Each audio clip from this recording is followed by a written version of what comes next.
कर साथियों समझ अकेडमी में आप सभी का स्वागत है। कुछ न्यूज भी है, बहुत ही अच्छी भी है, ख़राब भी है, दोनों तरह की है। इसको हम यहाँ पर कवर करने वाले हैं।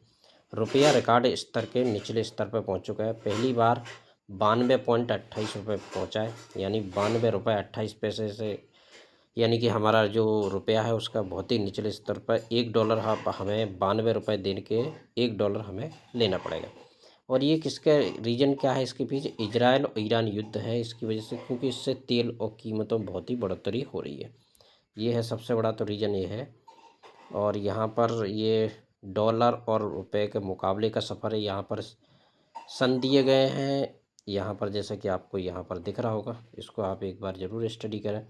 रुपए गिरने की 3 बड़ी वजह बताई जा रही हैं। पहला क्या है? कच्चे तेल की कीमतों में बढ़ोतरी हो रही है, जिसकी वजह से क्या रुपया गिर रहा है।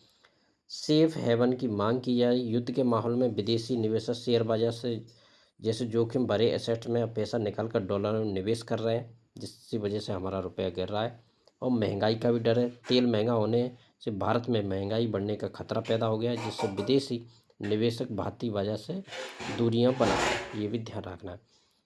और इससे अब इसके फ़ायदे और नुकसान भी हम यहाँ पर देख लेते हैं क्या है। फ़ायदा क्या होगा, नुकसान क्या होगा? ये है फ़ायदा और ये है नुकसान। फ़ायदा क्या होगा? एक्सपोर्ट को ज़्यादा मुनाफा मिलेगा। अगर हम एक्सपोर्ट करते हैं तो हमें ज़्यादा फ़ायदा होगा। पर्यटकों के लिए भारत सस्ता होगा और मेडिकल टूरिज्म को बढ़ावा मिलेगा और डॉलर भेजने पर ज़्यादा रुपया मिलेगा, यानी कि डॉलर अगर वहाँ से कोई यहाँ भेजता है तो ज़्यादा उसे रुपये मिलेगा।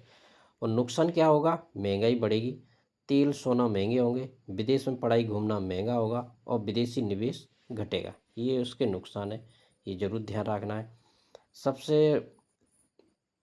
और इसको थोड़ा सा ये और ध्यान रखना है, इसमें करेंसी की कीमत कैसे तय होती है। डॉलर की तुलना में किसी भी अन्य करेंसी की वैल्यू घटे तो उसे मुद्रा का गिरना कहते हैं, टूटना, कमज़ोर होना कहते हैं।